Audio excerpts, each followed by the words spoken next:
안녕하세요. 농협경제지주에 다니고 있는 이천일 상무라고 합니다. 인사를 드리게 돼서 반갑습니다. 저는 개인적인 거를 말씀을 드리자면 30년도 훨씬 더 된 1991년에 공무원으로서 농림수산부에서 첫 직장 생활을 시작을 했습니다. 그리고 농촌진흥청을 거쳐서 지금 현재 농협에 근무를 하고 있습니다. 제가 하고 있었던 일들이 먹는 것 그리고 농업과 관련된 일이어서 이런 것들을 글로 남긴다든지 얘기를 해보고 싶다고 생각했습니다만은 이 핑계 저 핑계로 차일피일 미뤘습니다. 최근에 문득 이대로 시간을 보냈다가는 영영 할 수 없을 것 같은 생각이 들어서 일면으로는 자신의 한심함에 대해서 매우 화가 났지만 그래도 늦게나마 시작하는 것이 좀 낫겠다는 생각이 들었습니다. 그래서 오늘 이 팟캐스트를 하게 됐고 앞으로도 힘 닿는 데까지 이런 대화를 나눠보려고 생각하고 있습니다. 오늘 처음에 여러분들과 얘기할 것은 흔하디 흔한 그러나 그 역사는 결코 가볍지 않은 감자라는 식물에 대한 것입니다. 여러분들은 감자라고 하면 무엇이 생각이 나십니까? 대표적으로 우리나라 강원도의 특산물, 고속도로를 달리다 보면 휴게소에서 나오는 간식, 그리고 감자 스낵. 한자로 감자는 마령서, 북감저라고 불린다고 합니다. 그런 걸 보면은 감자는 중국 대륙에서 생겨난 식물은 아닌 것 같습니다. 중국인들은 자기 나라에서 유래한 물건은 원칙적으로 한 글자의 한자로 표현을 합니다. 왜 그런지는 잘 모르겠지만요. 여러분들 다 아시는 것 같이 감자의 원산지는 남미의 안데스 산맥입니다. 잉카 제국이 번영을 누렸던 안데스 고지에서 재배가 됐고 이것이 다 잘 아시는 크리스토퍼 콜럼부스가 1492년에 아메리카 대륙을 발견한 후에 16세기 초에 유럽으로 전파가 됐습니다. 나중에 다시 자세히 말씀을 드리겠지만은 크리스토퍼 콜럼부스에 의해서 이후에 구대륙과 신대륙 간에 인류의 역사를 바꾼 혁명적인 인적 그리고 물적인 교류가 이루어집니다. 이것을 콜럼버스의 교환, 컬럼비안 익스체인지라는 용어로 쓰는데요. 이러한 교류를 통해서 감자나 옥수수, 토마토, 담배, 칠면조, 호박, 고구마 등등이 아메리카에서 유럽으로 즉 신대륙에서 구대륙으로 넘어갔습니다. 그리고 설탕, 양파, 올리브, 커피, 포도, 양, 말 이런 것들이 유럽에서 아메리카로 넘어갔습니다. 여기서 여러분들 서부 영화를 좋아하실 텐데요. 보시면은 인디안들이 말을 타고 기병대하고 싸우는 장면들이 나옵니다. 근데 놀랍게도 그 말은 콜럼부스가 아메리카 대륙을 발견한 후에 구대륙에서 신대륙으로 넘어갔다는 것입니다. 그전에는 그 사람들은 들소를 타거나 이러고 싸웠다고 하죠. 그리고 역시 수두와 장티푸스 같은 반갑지 않은 질병도 유럽에서 아메리카로 넘어갔습니다. 그때 당시에 청정지역이었던 아메리카 대륙 원주민들에게 이런 전염병은 코로나와 같은 위력을 가졌을 것입니다. 사실 아메리카는 유럽인의 무기보다 유럽인이 옮긴 전염병으로 몰락했다는, 정복됐다는 그런 설도 있습니다. 콜럼버스의 교환은 유럽의 경제 영토를 획기적으로 넓혀서 이후 유럽이 세계를 지배하게 되는 원동력이 되었습니다. 나중에 이거는 별도로 말씀드리도록 하겠습니다. 감자에 대해서 집중을 해보겠습니다. 처음에 유럽으로 넘어온 감자는 배척을 받았습니다.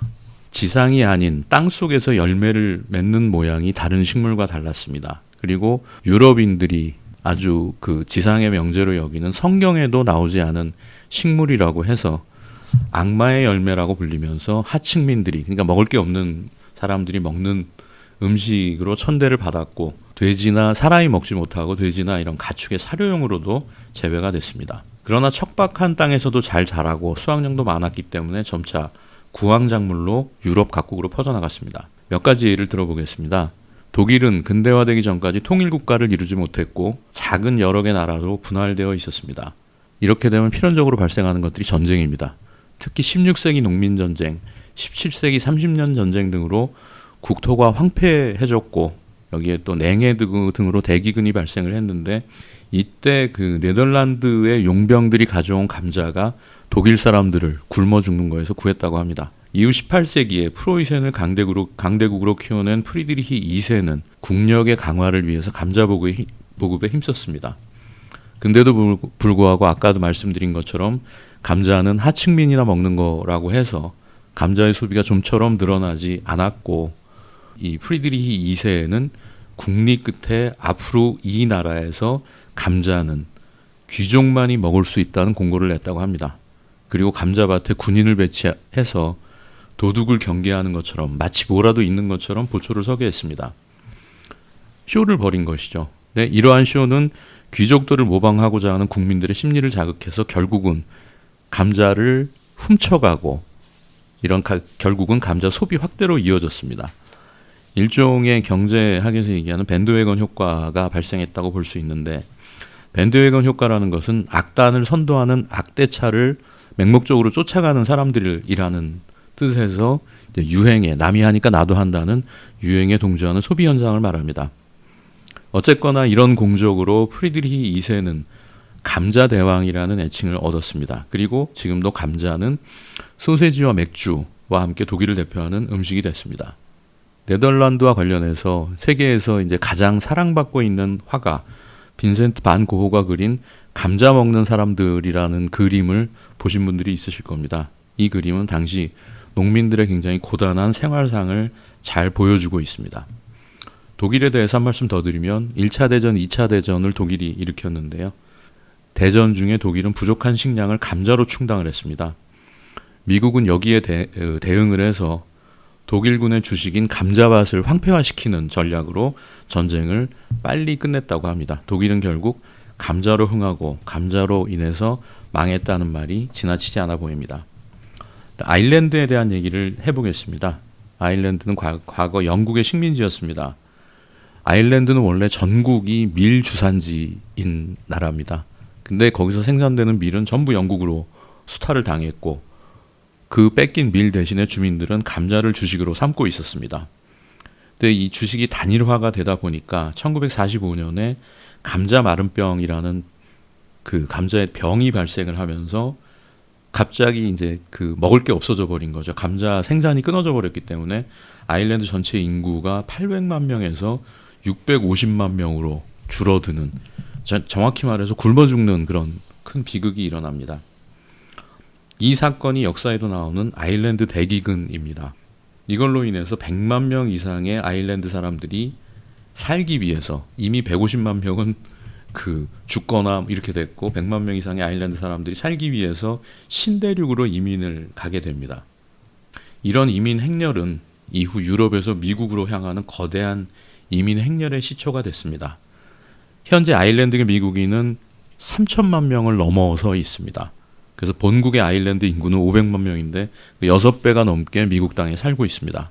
그리고 그 후손 중에서 존 F 케네디 그리고 로널드 레이건 등의 정치인들이 배출됐습니다. 몇 년 전에 이제 그만둔 버락 오바마 대통령도 어머니는 일부 아일랜드계의 피가 섞여 있다고 합니다. 미국에 대해서 몇 가지 얘기를 더 해보겠습니다. 여러분들 톰 크루즈라는 그 배우를 굉장히 좋아하실 겁니다. 이 사람 자체가 아일랜드계 미국인입니다. 톰 크루즈가 주연한 Far and Away라는 영화가 있습니다. 이 영화는 아일랜드 출신 소장농들이 미국 오클라호마에서 자신들의 땅을 가지게 되는 고난의 역사를 그린 영화입니다. 그리고 또 여러분들이 사랑하신 타이타닉이라는 영화가 있습니다. 타이타닉은 1등 칸을 탄 여성과 3등 칸 승객인 남성 간의 사랑 얘기를 그린 영화입니다. 그때 타이타닉호의 3등 칸은 희망을 찾아서 아일랜드에서 미국으로 가는 사람들로 가득했는데, 이 중 주인공 한 명이 레오나르도 디카프리오라는 또 여러분들 잘 아시는 영화 배우가 주인공 잭으로, 그러니까 잭이라는 사람이 아일랜드 사람으로 설정이 되어 있습니다. 이러한 사실들을 알고 영화를 감상하면 좀 더 재밌지 않을까 그런 생각이 듭니다. 한편 이런 대기근 상황에서 영국은 아일랜드의 고난을 방관을 해버렸고, 영국에 대한 아일랜드 사람들의 증오심은 점점 더 강해졌습니다. 그리고 결국 이러한 분노가 나중에 아일랜드가 독립하게 된 먼 계기가 되기로 했습니다. 1997년에 아일랜드를 방문한 당시 토니 블레어 영국 총리는 그 아일랜드의 수도 벨파스트에서 열린 추모 음악회에 참석해서 우리는 절대 그 끔찍한 일을 잊으면 안 된다. 당시 아일랜드에서 일어난 수많은 사람의 죽음은 오늘날까지 양국 모두의 고통으로 남았다라고 하면서 영국의 당시 무관심에 대해서 사과를 했습니다. 감자에 대해서 총괄적으로 말씀을 드리자면, 감자의 보급은 유럽의 만성적인 식량 문제 해소에 결정적인 역할을 했습니다. 유럽은 인구 밀도가 굉장히 높은 대륙입니다. 결국 그래서 인구가 폭발적으로 늘어났는데도 그 인구를 감자로 인해서 감당할 수 있었던 것이고 그 결과로 농업 외의 산업에 종사할 수 있는 잉여 노동력이 생겨났습니다. 18세기부터 영국을 중심으로 진행된 산업혁명에서 경제력을 뒷받침했던 인구의 증가, 노동력의 증가는 감자가 아니었으면 불가능했다고 얘기를 하고 있습니다. 이런 이유로 공산주의 이론의 창시자 칼 막스의 후원자이자 자본론을 공동으로 지표했던 프리드리히 엥겔스는 감자가 철강 이상의 역할을 해내면서 산업혁명을 부채질했다라는 말을 남기기도 했습니다. 우리나라에 대해서 얘기를 해보겠습니다. 감자는 19세기 초에 순조 때 청나라로부터 우리나라에 전래되었다고 합니다. 그러니까 아메리카 대륙에서 유럽으로 넘어가고 유럽에서 청나라로, 청나라에서 조선으로 전래가 된 것이죠. 이후 이제 구황작물로서의 기능을 톡톡히 하게 됩니다. 그래서 전국적으로 재배되고 일제의 수탈 그리고 한국전쟁을 거치면서 부족한 쌀의 대체 작물 역할을 했습니다. 지금 현재 우리나라 감자 재배 면적은 매년 2만 5천 헥타르 정도가 됩니다. 그리고 약 70만 톤의 감자를 생산을 하고 있고 감자하면 떠오르는 강원도의 감자 재배 면적이 전국의 30% 수준을 차지를 하고 있습니다. 그리고 감자도 자급이 되질 않아가지고 가공용으로 20만 톤 정도를 수입을 하고 있습니다. 최근에는 전북과 경남을 중심으로 이 노지 감자가 아닌 하우스의 시설 감자 재배가 늘어나고 있고 소득도 벼농사보다 높아서 각광을 받고 있습니다. 구황작물에서 소득작물로 신분이 상승한 것입니다. 몇 년 전에 1월 달에 갑작스러운 한파가 들어서 전북 김제하고 부안 지역이 시설 감자 주산지인데요. 거기 그 피해를 입은 상황을 파악한다고 출장을 갔던 기억이 납니다. 근데 이 역설적으로 그런 재해 덕분에 감자 생산량이 줄고 감자 가격이 좋아져서 농민들은 재미를 보았다고 합니다. 그 몇 달 후에 친구들과 부안 내소사로 트레킹을 간 적이 있습니다. 출장 때 만났던 조합장께서 맛이나 보라고 감자 몇 산자를 주셨습니다. 그래서 선물로 받은 감자를 나눠서 잘 쪄서 먹었는데 그때 당시에 봄 감자가 포실포실하게 아주 맛있었던 기억이 납니다. 이상 제가 아는 감자에 대한 말씀을 드려봤고요. 오늘 같이 얘기를 나눌 분들이 계십니다. 우리 맛의 미식가인 홍 대표님 그리고 또 실제 현장에서 어떤 그 영농도 하시면서 이런저런 장류를 특히 중점적으로 만들고 계신 권 실장님을 초대를 했습니다. 홍 대표님께서는 안녕하세요. 안녕하세요. 안녕하세요. 홍 대표님께서는 아마 맛집을 많이 하시니까 또 감자가 유난히 맛있는 이런 집들을 많이 알 거라고 생각이 되시는데 한 말씀 간단하게 해주시겠어요? 네, 아까 좀 전에 상무님이 말씀하셨던 그 봄 감자 저도 먹었습니다. 매우 맛있게 잘 먹었고 덕분에 아주 집에서도 큰 칭찬을 받는 그런 굉장히 놀라운 감자였었고요. 근데 오늘 사실 감자 얘기를 들으면서 여러 가지 생각이 떠오르는데 일단 감자가 뿌린 거죠. 뿌리 식물이죠. 네, 뿌리 식물인 뿌리 거죠. 식물이죠. 고구마하고는 친척인가요? 친척이라고 봐야죠. 그러니까 뿌리를 먹는 식물을 좀 더 농업에서 쓰는 말로 근체류라고 합니다. 엽채류, 근체류가 있는데 엽채류는 이파리를 먹는 식물. 대표적으로 뭐 상추, 뭐 이런 깻잎, 이런 깨 같은 것들이고 근체류는 땅 속에서 열매가 나서 그거를 먹는 식물인데 감자하고 고구마가 그리고 토란 이런 것들이 대표적인 근체류 식물이 되겠습니다. 감자에도 사실은 저희가 수미감자칩 때문에 좀 알게 됐지만 품종들이 네. 있는 거죠. 예, 여러 가지가 있죠. 여러 가지가 있죠. 우리가 뭐 대표적으로 먹는 게 수미감자나 뭐 이런 수미감자입니다. 우리나라에서 그렇죠. 가장 많이 재배되고 가장 많이 먹는 품종이고 세계적으로 또 가장 유명한 감자는 아이다호 감자가 제일 유명하죠. 생산량 미국 아이다호 주에서 생산되는 건데 생산량도 엄청나게 많고 재배 면적도 많고 실제 맛도 있다고 합니다. 사실 먹어본 적은 없는데요. 뭐 그런 그 품종이 정말로 여러 가지 품종들이 있습니다. 네, 제가 이렇게 가볍게 시작했으니 네, 이제 권 실장님께서 질문해 주시겠습니다. 또는 코멘트? 네. 아니 그거는 궁금해요. 그 품종에 따라서 그 감자의 사이즈가 많이 틀리잖아요. 우리나라는 사실 주먹만한 감자가 제일 많잖아요, 그렇죠? 근데 맥도날드나 이런 데 가면 엄청 큰 감자를 세로로 썰어서 사이즈가 확실히 틀려요, 그렇죠? 거의 15cm에 가까운 그쵸. 길이도 있죠. 네네. 물론 생강이나 이런 거 다른 나라 마켓에 보면 우리나라 사이즈랑은 확실히 틀리지만 감자도 그렇게 많이 틀리나요? 종자에 따라서? 종자에 따라서 많이 틀리죠. 그리고 이제 우리나라는 굉장히 독특한 그러니까 농사나 그런 걸 보면은 작은 게 더 맛있다고 생각하는 경향이 있어요. 우리나라 같은 경우는 맞아요. 굴도 그렇고 뭐, 그죠? 감자도 네. 아주 크면은 저거 별로 맛이 없을 거야 이렇게 생각을 하고 꺼려하죠. 조그만 거를 선호하는 고구마도 마찬가지로 사실 그러거든요. 요리하기도 쉽지 않아요. 예, 예, 예. 그러니까 어떻게 보면은 품종도 품종이고 이 한국 분들의 선호 이런 것들 때문에 일부러 더 작게 재배를 하는 이런 것도 있지 않을까 그런 생각은 좀 해봅니다. 그럴 수 있겠네요. 약간 여우의 포도 같은 것 같아요, 그죠? 음. 저건 쉴 거야. 막 이런 느낌처럼. 좀 그렇죠, 무섭죠. 그렇죠. 아니, 되게 큰 거 먹고 싶은데 누구나 그렇듯이 민어도 큰 게 맛있고 사실은 당연히 큰 게 맛있을 텐데 왠지 정말 감자는 그런 느낌이 많이 드는데 제가 잠깐 그 채널에 말씀 주셔가지고 어떤 식당에서 먹었던 어떤 음식의 감자가 맛있었나 생각을 해보면은 저희 아버지가 정말 큰 포테이토 러버신데 저희 아버지도 제일 좋아하는 감자가 그 진옥화 닭할머니라고 동대문에 있는 이제 그- 닭 한 마리 발음이 안 되는데 닭 한 마리 집에 있는 감자인데요. 유명한 그 감자도 되게 커요. 유명한 집이죠. 근데 그 참 신기한 거는 제가 그래서 봄 감자, 가을 감자도 궁금하긴 했는데 1년 내내 꽤 지금 그 우리 권 실장님 주먹은 조그맣고요. 뭐, 그렇죠. 뭐 마동석의 주먹만한 아. 그런 감자가 항상 퀄리티가 좋게 있거든요. 음. 그래서 어느 농장하고 뭐 계약 재배를 하나 싶을 정도로 그 감자 되게 커요. 그러니까 우리가 그냥 생각했을 때 야구공 크기보다는 당연히 크고 소프트볼하고 야구공 중간 정도 크기?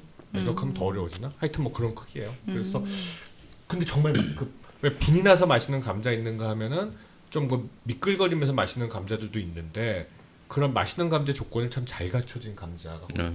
드셔보셨죠? 네, 먹어봤습니다. 네네네. 네, 먹어봤습니다. 그건 어쨌든 뭐 품종이 그런 거겠죠. 그러니까 이게 감자가 그런 차이가 있는 것 같은 게 아까도 이제 시설 감자, 하우스에서 재배되는 감자를 먹었는데 맛있다는 얘기를 했는데요. 그러니까 노지에서 그냥 땅에서 재배하는 거하고 뭘 씌워서 재배하는 거는 먹어보면은 같은 품종임에도 완전히 맛이 다릅니다. 그러니까 노지에서 재배된 게 좀 억세다는 느낌이 들면 그러니까 화초 온실 속의 화초라고 그 시설 안에 들어가 있는 것은 그렇게 억센 느낌이 없는데 내가 감자를 먹고 있는 게 맞나 싶을 정도로 부드럽거든요. 엄청나게 잘 싹 부서지고.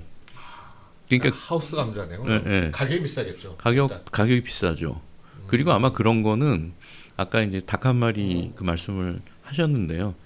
그런 거는 국물에 들어가면 별로 맛이 없어요. 이게 잘 으스러져 버리기 때문에 국물도 되게 탁해지고 그런 거죠. 그러니까 사실은 국물에 들어가는 거는 어느 정도 크기는 돼야 되는 것 같아요. 저보다 더 전문가시네요.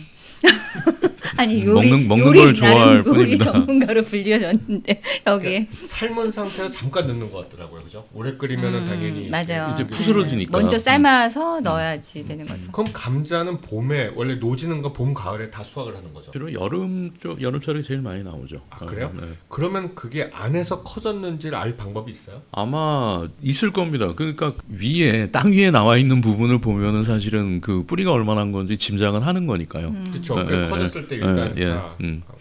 근데 제가 감자랑 고구마랑 농사 짓는 거를 저는 옆에서 보잖아요. 제가 시골에 사니까. 네. 사실 정말 자연스러운 거예요. 큰 게 있으면 작은 게 그거에 따라서 구분을 하는 게 또 일이에요. 달린 게 농민들은. 여러 개란 말이죠. 그렇죠. 그래서 어느 정도 크면 어느 정도 크기가 나오겠다. 그리고 그걸 하면 아주 작은 것들이 있는데 큰 거 사면 작은 거 덤으로 주시는 분들도 많고. 그러니까 농민들 입장에서는 제가 들었는데 감자랑 고구마 농사가 다른 농사보다 좀 쉽대요. 네, 좀 쉽대요.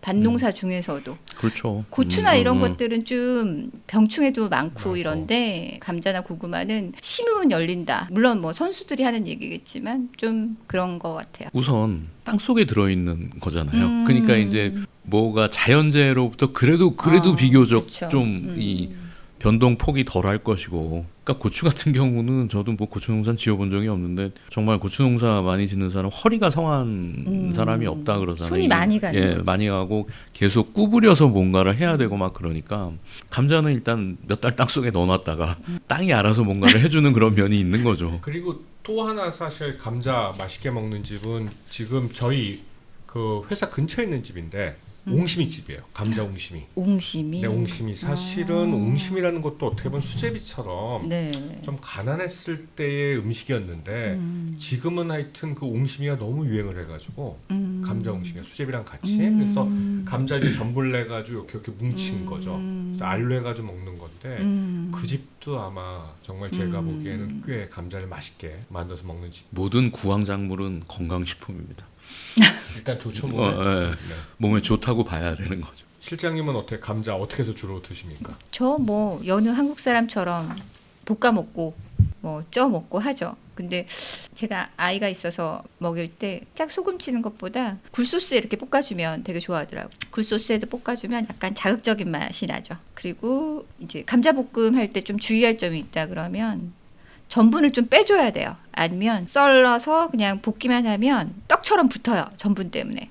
그러니까 이거를 썰어서 차가운 물에 조금 놔두면 얘가 전분기가 좀 빠집니다. 그래서 요거를 갖다가 물을 이제 없애고 나서 볶아주면 좀 이렇게 포슬포슬한 그 사각사각한 맛의 감자를 좀 맛보실 수 있으세요. 물론 소금 간도 괜찮고 얼마 전에는 전복을 좀 채쳐서 같이 넣어줘서 건강식으로 럭셔리한데요. 럭셔리하게 럭셔리 감자. 네, 예. 구황작물과 전복이다. 그렇죠. 근데 이게 식감이 완전히 틀리잖아요. 쫀득쫀득한 맛과 그러네요. 이제 네. 포슬포슬한 맛을 하면서 그렇게 한번 해준 적이 있어요. 예. 그리고 색깔을 좀 내기 위해서 당근채를 조금 쓰기도 하죠. 뭐 그런 거. 그리고 뭐 유럽에서는 요끼 많이 먹죠. 예. 그렇죠, 그렇죠. 예, 요끼도 네, 많이 먹고 그다음에 우리의 옹심이와는 다른 스타일이지만 그렇죠. 네. 비슷해요. 굉장히 네네. 비슷합니다. 예. 그리고 영국에서 제일 유명한 피쉬앤칩스. 거기에 그렇죠. 무조건 칩스 들어가죠. 네, 칩스가 감자죠. 예. 생각보다 유럽 사람들이 쌀보다 감자에 친숙한 건 맞는 것 같아요. 우리나라 사람들보다 사실은 서구적인 입맛에 더 많이 각광받는 것 같습니다. 그 감자 관련돼서는 저도 가끔 이제 뭐 영화를 보면은 특히 뭐 17세기, 18세기의 그 유럽의 그런 성들의 주방을 보면은 하녀들이 하는 게 항상 감자 깎고 있더라고요. 맞아요. 맞아요. 그게 그렇죠. 제일 큰 일이었나 봐요. 그러면 늘 깎고 있어요. 맞아요. 네, 그러니까 그만큼 감자가 많이 쓰이기도 했던 것 같고 그들이 또 잘 먹는 것 같고 저희는 사실 우리 요즘 프렌치 프라이라고 하는 그게 그 상태로 해서 사실 들어왔지만 외국은 옛날부터 좀 많이 먹었을 거 아니에요. 그런 형태들 튀겨서도 먹고 그쵸. 네네. 우리가 먹었던 형태는 쪄 먹거나 아니면은 아까 얘기한 좀 옹심이 같은 스타일 뭐 이런 거였을 것 같고 한 200년 됐네요. 한국 들어온지도 보면은 그러게요. 그렇게나 네. 됐어요. 네. 예전에 배에 타서 감자를 먹어야지 뭐 영양분이 결핍이 되지 않아서 살아남을 수 있었다. 뭐 그런 얘기 들은 것 같아요. 각기병이나 뭐 이런 네. 그래서 뭐 감자는 어쨌든 영양학적으로도 그렇고 뭐 다 괜찮은 제품인 것 같습니다. 일본도 우리나라 비슷하겠죠? 히토미 사장님한테 물어봐야 되나? 히토미 사장님 여기서 또 등장하시는 그러니까. 거예요? 네네. 일본에 가면 대부분 이자카야에서 먹는 게 감자 사라다. 네, 뭐 사실은 감자가 조리하는 방법이 그렇게 다양한 맞아요. 요리는 그런 식재료는 아닌 것 같고요. 그리고 감자가 본인이 메인인 경우는 그냥 삶아 먹는 거 말고는 그렇게 많지는 않을 거고 어떻게 보면 다른 것들을 좀 돋보이게 해주는 게 아닐까 그런 생각은 좀 듭니다. 주식량이 보통 그런 것 같아요. 밥도 사실 그냥 계속 씹으면 고소하지만 특별한 맛은 없잖아요. 맛이 강하면 안 돼요. 맞아요. 맛이 강하면 주식량은 계속 먹을 수가 없는 거죠. 그 감자 저도 접했었던 그러니까 다른 데 있는 감자를 이렇게 좀 이거는 서양의 그런 거라고 느꼈었던 게 이제 왜 스테이크 앞에 감자를 갖다 이렇게 십자로 칼집을 내 가지고 오븐에 가운데 구워서 그쵸 음. 버터 넣어 가지고 베이컨도 넣고 그쵸 베이컨 가루 해서 뿌리고 한 그 감자가 정말 맛있어. 저는 그 다른 감자인 줄 알았거든요. 그게 워낙 맛있어 가지고 지금도 가끔 좀 그런 거 하는 술집 있으면 가서 안주로 먹으면 참 좋겠다 할 정도로 네, 생각나는 감자 중에 하나고요. 가장 대표적인 어떻게 보면 스테이크 옆에 붙어 있는 그렇죠. 그런 것 같습니다. 그래서 뭐, 앞으로 맥주를 마시면서 할까요? 그것도 아주 좋은. 조금 정신줄을 놔야지 말을 잘할 수 있을 것 같아요. 아니요 지금까지 뭐 재밌는데요. 그래가지고 네. 우리 감자에 대해서는 어느가 그럼 뭐 여전히 강원도가 가장 생산량이 많은 건가요? 네, 전국의 30% 정도가 강원도에서 재배가 됩니다. 단농사니까 뭐 아무래도 좀 동쪽에 치우쳐 있을 수밖에 그러니까 없죠. 이게 토지가 척박해도 강원도 경주라는 땅이 그렇게 막 비옥하거나 그런 건 아니니까 토지가 척박해도 잘 되고 그래서 아까 옹심이 말씀도 하셨지만은 굉장히 강원도에 가면 정말 다양한 감자 요리가 그걸 가지고 요렇게도 해서 먹고 저렇게도 해서 먹고 막 그래야 되니까요. 뭐 감자는 뭐 제주도에서 나고 다 전국적으로 재배는 되죠. 그쵸, 네, 우리나라에서 전국적으로 재배되고. 재배는 됩니다. 감자탕이 감자가 안 들어간 거 감자 감자도 그 말이 들어가긴 아니잖아요. 하죠. 네, 아, 감자가 감자는 들어가는데 그것도 뭐 설이 여러 가지가 네, 있긴 맞아요. 하더라고. 설이 여러 개가 있어요. 네, 감지설도 있고 그러니까 그 어. 뼈 사이에 있는 그죠? 그 감자탕의 감자가 그 돼지 뼈를 고고 저기 감자를 같이 넣어서 만드는 거잖아요. 그 감자라는 거는 돼지 뼈 사이에 뭐 연골이다 이런 말이 있어요. 그 우리 식물 감자가 아니라 저는 감자탕 맛있게 하는 데를 여쭤보려고 사실 감자탕 얘기를 꺼낸 거예요. 제가 감자탕 진짜 좋아하거든요. 아, 감자탕은 좀 유명한 집도 있죠. 약수역 근처에 가난 감자탕이라고. 아, 약수역 근처에. 네, 일단 가난 거면 좀 느낌이 있지 않나요? 약속의 땅. 근데 아. 하여튼 네. 거기 감자탕도 맛있고 광화문의 뚝감집. 아. 네, 거기도 굉장히 유명하죠, 그죠? 유명합니다. 뚝감집도 항상 네. 줄 서고 거의 24시간 아. 감자탕 돌아가는데 감자탕이 맛있는 건 어떤 걸까요? 뭐가요? 감자탕이 왜 사람들은 그러니까 사랑받는지. 감자탕이 있어서 우리가 KPI를 얘기할 수도 있잖아요. 도대체 감자탕의 성과지표는 뭘까? 뭐가 우리가 감자탕을 제일 맛있는 거라고 생각을 하는가? 학구적으로 들어. 나는 그냥 감자탕 맛있는 데를 물어봤는데. 어떤 감자탕 스타일 좋았어요? 아, 저는 약간 뻑뻑하면서 된장 맛이 이제 베이스로 돼갖고 그 독특한 시래기 맛이 확 나면서 그런 거 좋아하죠. 아, 시래기 중요하죠. 아, 맞아. 중요하죠. 그 우리 당연하죠. 근데 감자도 중요해요. 아, 물론 감자탕이 요즘 그렇죠. 워낙 감자 맛있는 걸 잘 넣어서 가남 감자탕이 시래기도 괜찮고요. 시래기 추가도 괜찮지만 사실은 가남 감자탕은 중짜를 시켜서 먹은 다음에 네 명이서 그냥 감자탕 하나 시켜서 부어서 먹는 것이 최고다. 가성비를 봤을 때. 네, 그거 자체가 제일 완벽하게 시래기부터 다 들어가 있거든요, 감자가. 약수역에. 네네, 아, 약수역. 거기 한번 먹으러 가야 돼. 네, 사장님. 접니다. 네. 기억해 주시고요. 감자탕 먹고 싶다. 자, 감자탕 먹고 싶다. 감자탕이 많은 그것도 소울푸드죠, 사실은. 근데 사실은 그런 식당 하는 분한테 들은 얘기인데 감자탕은 어쨌든 기본적으로 재료가 돼지 뼈하고 돼지 뼈에 붙어 있는 살을 먹는 거잖아요. 그하고 감자하고 시래기 이런 것들이 들어가는데 그 감자탕에 들어가는 돼지는 어쨌든 수입 돼지고기를 쓰는 게 좋다는 거예요. 그게 이제 이유가 뭐냐? 사실은 뼈니까 국산 돼지나 수입 돼지나 다 똑같은 건데 우리나라 사람들은 도축장에 가서 이제 돼지를 도축한 후에 발골을 너무 잘해가지고 알뜰하게. 그걸 그 감자탕을 만들면 먹을 게 없다는 그쵸. 거예요. 근데 미국이나 이쪽의 돼지는 대충 이렇게 하니까 엄청나게 이제 살도 많이 붙어 있고 뭐 그런 얘기가 있습니다. 옛날에 제가 토토랑 강아지를 키웠는데 그 강아지가 제가 갈비를 먹을 때 되게 으렁거리고 싫어했어요. 너무 깨끗이. 그런 것 같은 얘기군요, 그게. 아, 근데 외국인들이 감자탕 의외로 굉장히 좋아하거든요. 동양계이면서 외국인들, 그러니까 뭐 중국 사람들, 뭐 이런 사람 진짜 감자탕 좋아하더라고요. 막 줄 서서 먹어요, 정말로.